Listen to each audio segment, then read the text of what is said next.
Want to make a podcast? Spotify's got a platform that lets you make one super easily, then distribute it everywhere and even earn money, all in one place for free. It's called Spotify for Podcasters, and here's how it works. Spotify for Podcasters lets you record and edit podcasts right from your phone or computer, so no matter what your setup is like, you can start creating today. Then you can distribute your podcast to Spotify and everywhere else podcasts are heard. Video podcasts are also available on Spotify, and when you want to take conversations with your fans to the next level, Q&A and polls are the best way to get them talking. With Spotify for Podcasters, you can earn money in a variety of ways, including ads and podcast subscriptions, and best of all, it's totally free. I highly recommend you give it a try. Download the Spotify for Podcasters app or go to www.spotify.com/podcasters to get started today. Big Ten, Big Ten, Big Ten, football talk.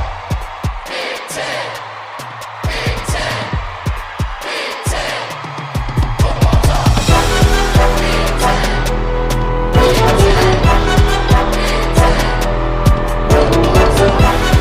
Big Ten, Big Ten, Big Ten, football talk. What's up, everyone? Welcome to the Big Ten Football Talk Podcast. I'm your host, Zach Guggenheim. We're talking transfer portal and new coaching hires. We'll get to bowl season next week. I want to do a deeper dive and maybe get a couple guests on here to talk about some of those bowl games. But we will get to there, but we're going to talk about transfer portal, and we're going to talk about coaching changes here this morning. If you like the podcast, make sure to like, follow, subscribe. Make sure to keep locked in here as we go deep into bowl season and obviously the college football playoff, as not one, but two Big Ten teams are in the playoff, at least as of 2024. Yes, we are talking about Washington. And it's going to be a fun few weeks as we talk about bowl season. But let's get right to it. We're going to talk transfer portal, and I want to talk about the names in the transfer portal, but I also want to talk about maybe a surprise, a program surprise for the portal. But let's just get to it. There's been a lot of players that have entered from the Big Ten that have been a surprise. You know, we talked a lot about Indiana players going into the portal and Michigan State players going to the portal, and a lot of that, I think, had to do with Jonathan Smith coming in for Michigan State, and we talked about his coaching hire back a while back. And then, obviously, Indiana, because they fired head coach Tom Allen, a lot of those guys have been coming out in the portal. But since then, there have been a number of names that have been surprising ever since I recorded. Deion Burks from Purdue, several receivers from Purdue, TJ Sheffield, but Deion Burks being one of the surprises out of Purdue. 47 receptions at 629 yards this past season, 7 touchdowns. So that was a surprise to see his name in there. Chimere Dike out of Wisconsin, another receiver, had a disappointing season compared to a year ago. 19 receptions for 328 yards. He did battle injury this year, so that was a surprise. Jalen Lucas out of Indiana just announced that he was going to be in the transfer portal. And so that was, again, a surprise. Nebraska quarterback Jeff Sims in the transfer portal. Not too surprising. I think people could kind of see the writing on the wall, with trying different quarterbacks. I think there's a lot of speculation that Nebraska might get a quarterback in the portal. And one of those quarterback options that people think they might see Nebraska go is another transfer. And this is where I'm going to center a lot of the transfer portal conversation. Is a lot of people think Nebraska is going to get Kyle McCord out of Ohio State, which is obviously the biggest name out there right now, I think, from the Big Ten.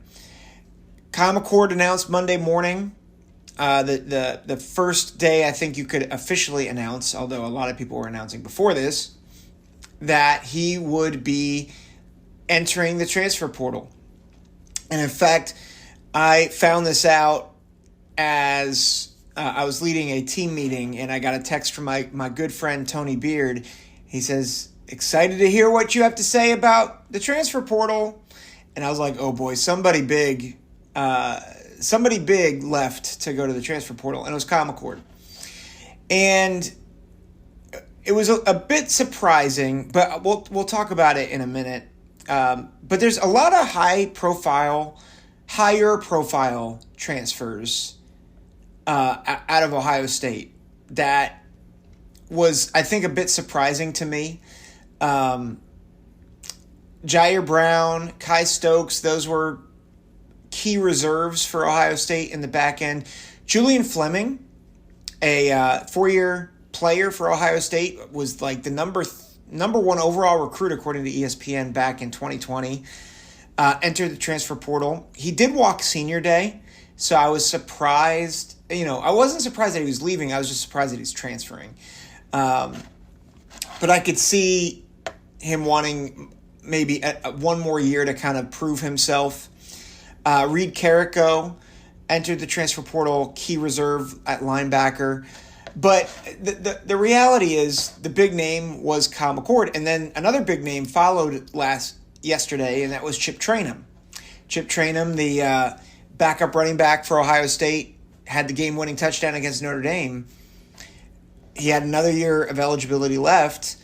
And again, a surprising name out of the transfer portal. Or added to the transfer portal. And so there's a lot. I think there's 13 players overall from Ohio State leaving. And I think it's surprising. And people, when people see a mass exodus, they think of one of two things, I think. Or maybe one of three things. One is that it makes sense because the coach is leaving. So Michigan State and Indiana, it makes a lot of sense. It makes a lot of sense, right? You lose the coach that recruited you. You lose relationships. And you're like, I don't want to be here anymore because the coach that recruited me, the coach that promised me, the coach that made me feel welcome, he's not here anymore. Or it's not the head coach, it's like your position coach. And so DK out of Wisconsin, a lot of people speculate that because the wide receivers coach got hired away to Notre Dame, that's why he's leaving, because he doesn't want to be at a place where his position coach that's been there, he wants to follow him. That's possible. You never know. But when you see, so that's one thing. Another option when you see a mass exodus of talent and players is you think, oh, there's something bad with the culture there. And a lot of people are pointing fingers at Ohio State right now saying, the culture at Ohio State, this is not good. This is not good. This is not good. A third thing is, and you see this at Alabama, is, it's roster turnover because they're just trying to get the cream of the crop. And so there's a real question about this with Ohio State. What's going on in Columbus? Because a lot of key reserves are leaving. Now, when I say key, I don't mean like they were definitively going to get starting positions. But it was quality depth. A lot of people were high on Kai Stokes. A lot of people were high on Jair Brown. And Ryan Turner is another corner who's in the transfer portal.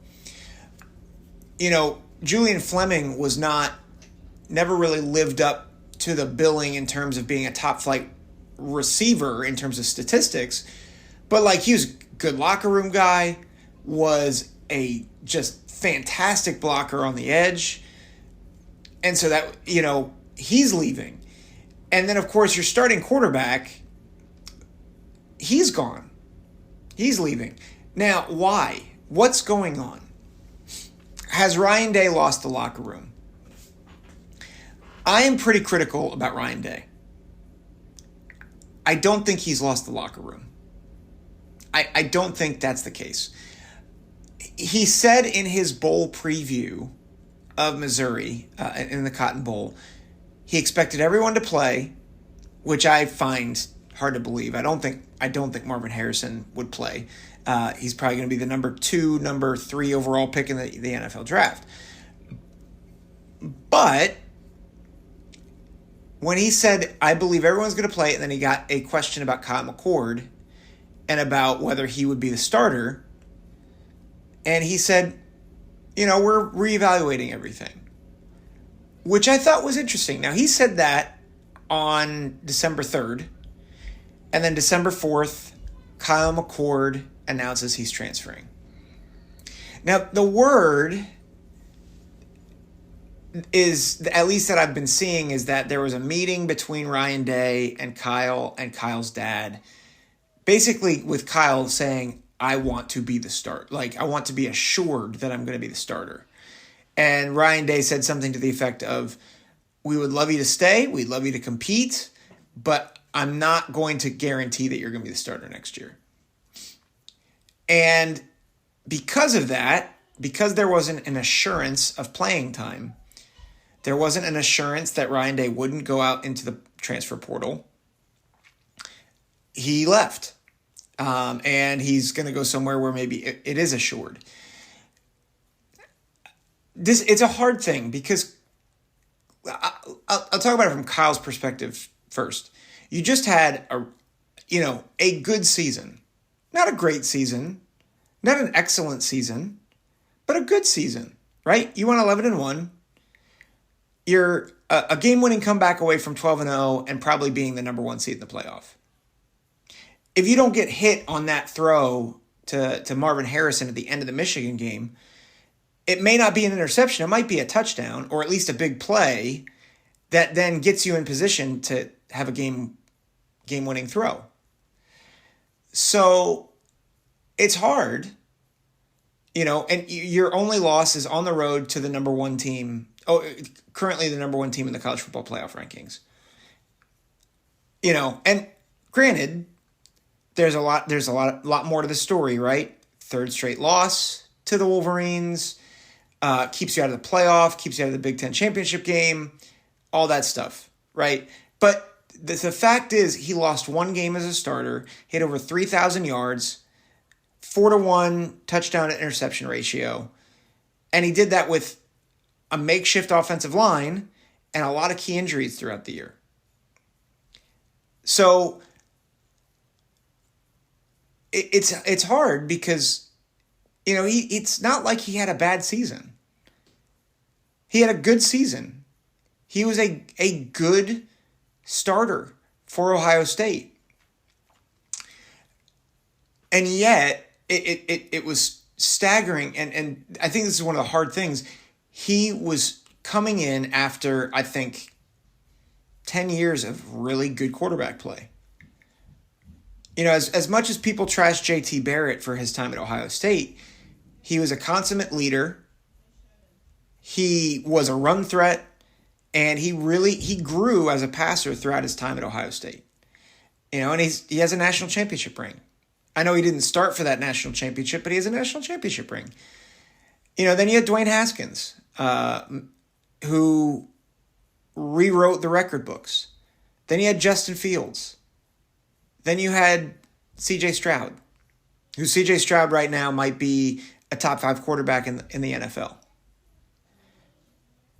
And you compare Kyle to those quarterbacks and what they could do, whether it was J.T. Barrett as a run threat, whether it was Dwayne with his arm, Justin with both his legs and his arm, C.J. with, just dicing people up with accuracy. It left something to be desired. And that's not necessarily Kyle's fault. It's just the reality that the quarterback position at Ohio State for the past 10 years has been just very dynamic. And Kyle Kyle was very good in certain areas, but he didn't see the field well. The first interception against Michigan showcased that. So because of that, I don't think Ohio State fans took to him too kindly. And so I think he got a lot of unnecessary and unfair hatred from the fan base. All that being said, so Kyle, I think, is leaving, one, because I don't think he was ever appreciated like he should have been. And two, I don't think Ryan Day guaranteed a quarterback position. Now, if you're an Ohio State fan and you're like, yay, Kyle is gone, we're going to go get somebody in the portal, pump the brakes. Pump the brakes. My question in all this has been, who are you going to get that's better? Who are you going to get that's better? If you get someone like Dante Moore, it blows up your quarterback room, right? Dante Moore is young, and he would want to compete for multiple years. Well, you have a quarterback room with Devin Brown, Lincoln Kienholz, and a rookie or a 5-star freshman in Aaron Noland who's coming in. And if basically you get a transfer that is coming for playing time for maybe the next 2 to 3 years, you're basically telling those guys, well, I don't think you're good enough. And they're all going to leave. That's not a good idea. So you can't go after a potential. You can't do that. So it leaves you with, a 4-year guy, a 5th-year guy. Riley Leonard's a name. I think Will Rogers is a name to look out for. Cam Ward. People are saying that Cam Ward is like silently committed to Ohio State. I think people need to understand that Cam Ward is maybe more inconsistent than Kyle McCord. Like, Cam Ward's the quarterback out of Washington State, dynamic with his legs, has a great arm, but he is very inconsistent. And there's a reason why Washington State, who I thought had a really good start to the season with a win over Wisconsin, they ended the year 5-7. Like, that's the reality is Washington State was inconsistent, and a big part of that was Cam Ward. And so he's got a lot of tools. But I think if Cam Ward is at Ohio State next year, I think a lot of people think, oh, that's a national championship quarterback. I would argue it's not. I would say that's a good gateway to get beat by lesser teams because they'll have the back-breaking play. So I don't know what the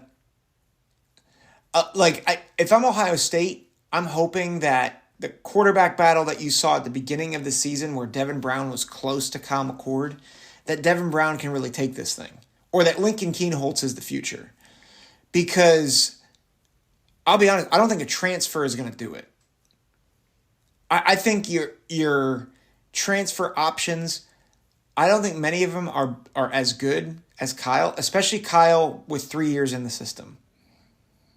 And I know Kyle has not developed the way that you want him to, but I just be careful what you wish for is what I would say. I think the best option for Ohio State is that Devin Brown or Lincoln Kienholz really seizes the job. And we're going to see one of them in the Cotton Bowl because Kyle is not playing in the Cotton Bowl. The other thing, so Chip Trayanum in the transfer portal, a lot of people, there's smoke to this, so we won't know until he actually says it. I think part of the reason why Chip Trayanum is leaving is because there's a lot of smoke to the idea that Travion Henderson is returning, which I would be shocked by because, running back shelf life is small and he's already struggled with injuries, but apparently he and a number of Ohio State starters did not get the NFL draft grades that they thought they would. And I think apparently he might be coming back for a senior season. Now, that's not official.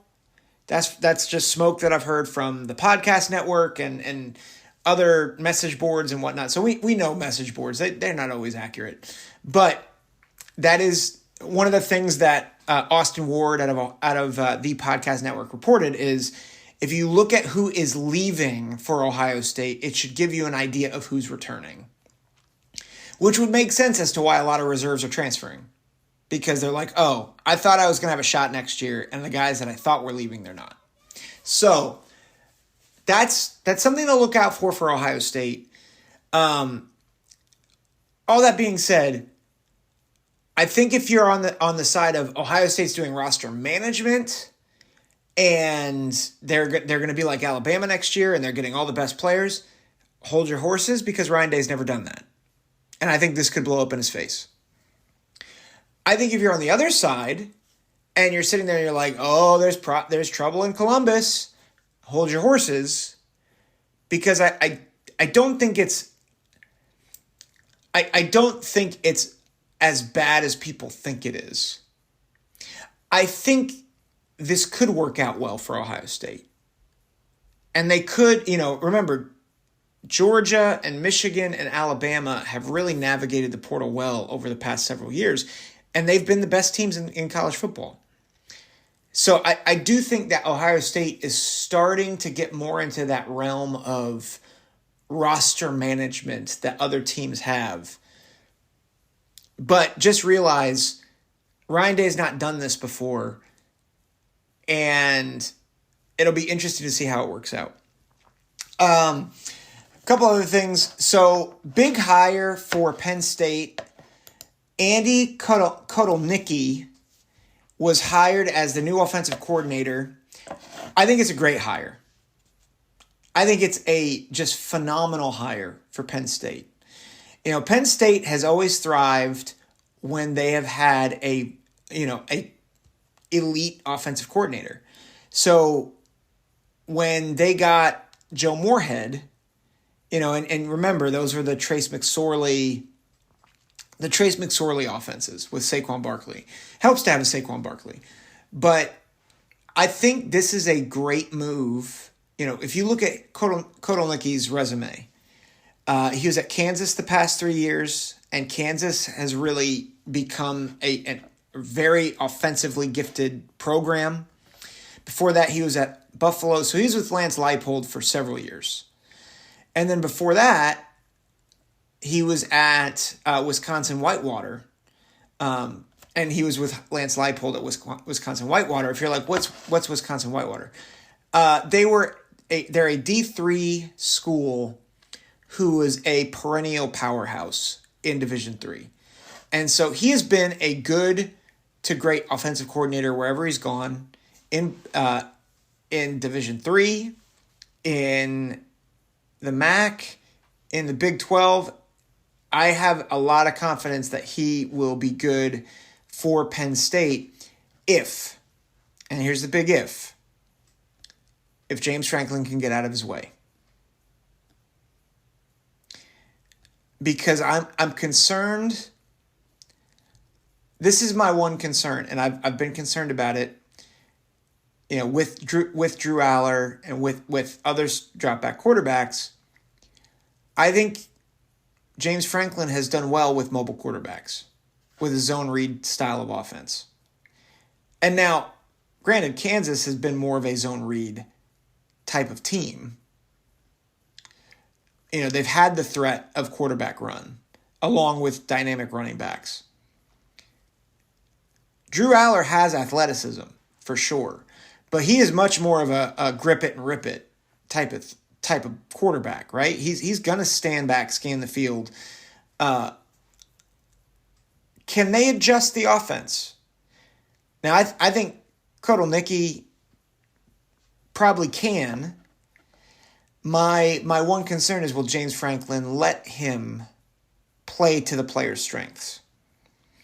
And will he let him mix in some of those quarterback run designs sparingly, but enough to kind of keep the defense honest?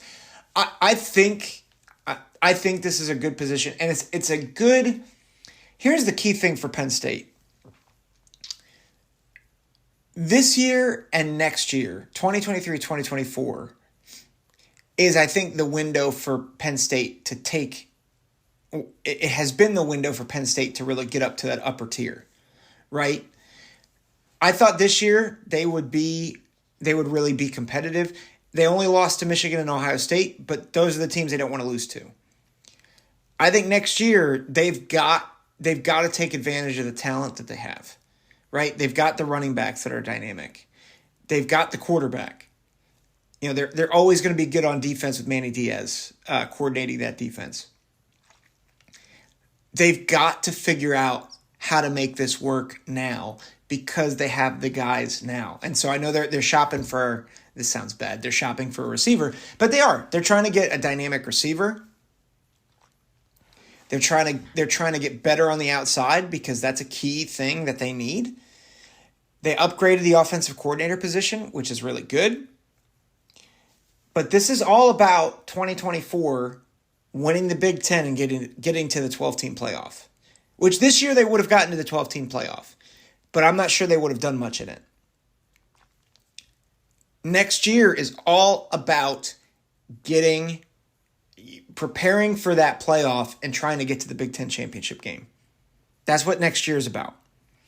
And so I think it's a great hire. I think it's really going to put them in a position to compete for the top of the conference. So good on them. Great hire. I'm going to end with Curt Cignetti, the new head coach of the Indiana Hoosiers. I love this hire. I think it's about the best hire you could have had. Now, before you're like, who's Curt Cignetti again? Well, this is his resume. So he's a 62-year-old coach. So he's been in coaching for a while. And he's been all over the place. He was a GA at Pittsburgh. And then he's done time at Davidson, Rice, Temple, Pitt, NC State, Alabama. So that's, and he's been a position coach. He was a quarterback's coach for a long time, wide receiver coach, receivers coordinator, tight ends coach. Like, he's done everything. And then he became a head coach, and he's been a head coach at 3 stops. IUP, Elon, and then James Madison. And if you're like, what's IUP? It's Indiana University of Pennsylvania. That's what that is. And everywhere he's been a head coach, he has won, and he has won consistently. Does not have a losing season. Does not have a losing season at all. And at JMU, he lost 9 games in 5 years, which is incredible. 3 of those seasons, it was as part of the Colonial Athletic Association. He finished 2-3-3 in the country in the FCS. And his only losses in the playoffs were to the eventual national champion. His worst loss was by 8 points. And so, those seasons, I believe he went 33-5. And of course, in the playoffs, won every game until he got either the semifinal or to the championship. And the loss was to the eventual national champion. Then James Madison went up a level and was part of the Sun Belt Conference. Went 8-3 the first year, and then this year won the Sun Belt. Now, they didn't actually win the Sun Belt because they were ineligible for the conference championship because of shenanigans. But they were good enough to be there, and even though they weren't supposed to get a bowl game, they were able to get a bowl game because reasons. The NCAA is weird. So 52-9 at James Madison, 14-9 at Elon, 53-17 at IUP. He has won everywhere he's gone. He's been successful wherever he's gone. Just incredible coach. And so, he knows how to win. Now the question is, can Indiana become a spot to build? Because the Big Ten's about to get a lot harder. Granted, they don't have to deal with Ohio State and Michigan every year anymore, and Penn State every year anymore. But now they do have to deal with Oregon and Washington and USC and UCLA, that's no cakewalk, right? But remember, Indiana has really started to commit more resources to their program. I mean, to get rid of Tom Allen and have to pay a buyout of $20.8 million, I think they may have negotiated it down a little bit, but to invest that much money to get rid of a guy, it showcases how they mean business. And Curt Cignetti is not backing down. My favorite thing about him, so I think in the Big Ten at least, most Big Ten schools, typically when you get hired and if it's during the winter, you go and give a pregame speech and an introduction at a basketball game, right? And so Curt Cignetti, he goes, if you haven't heard this, it's great. You should go watch it. He goes to the basketball game for the Indiana Hoosiers, and he's introduced as the new football coach. And he's like, I'm excited to invest here. It's going to be great. And then he just said, Purdue sucks. And I'm like, all right, he gets it, the rivalry. And then he has the gusto to say, and Michigan and Ohio State suck too. And I was like, oh, dang. And it tells me a couple things. If you're a Michigan fan or Ohio State fan and you're like chuckling because it's like, oh, it's Indiana, whatever. Listen, this guy knows where he is and knows where he wants to go. He knows he's got to beat Purdue. He knows bare minimum, that's our rival and that's who we got to beat. But he's also telling the fans, hey, I'm not staying at the bottom. I know who runs this conference. I know it's Michigan and Ohio State. And you know what? They suck. I'm going to beat them. Now, whether they do or not, I think it's going to take some time, right? Indiana has not been a well-built program for several years. But remember, 2020, as I know it was bizarro world, Indiana came pretty close to beating Ohio State. And they have beaten Michigan. Not this version of Michigan, but they have beaten Michigan in the past several years. And so this guy, I think what I appreciate about him, he's not letting the past and the culture dictate his expectations. He's saying, I know where I want to go. I'm going to tell these fans where I want to go. We're not gonna back down. And I think it's great for the Hoosiers. And I think especially if you look at, the Hoosiers and who they're going to be and even in this new world of college football with the 12-team playoff, I think there's a lot to like here. And, just even looking at their schedule, I want to pull up their schedule for a minute, what their schedule looks like. I think there's opportunity for them to be a bowl team, right? Now, they don't avoid the Big Two in Ohio State and Michigan. But if they get the right pieces in the transfer portal, you got FIU, Florida International, Western Illinois, and Charlotte. Those are your non-conference games. Those are, I think, possible wins.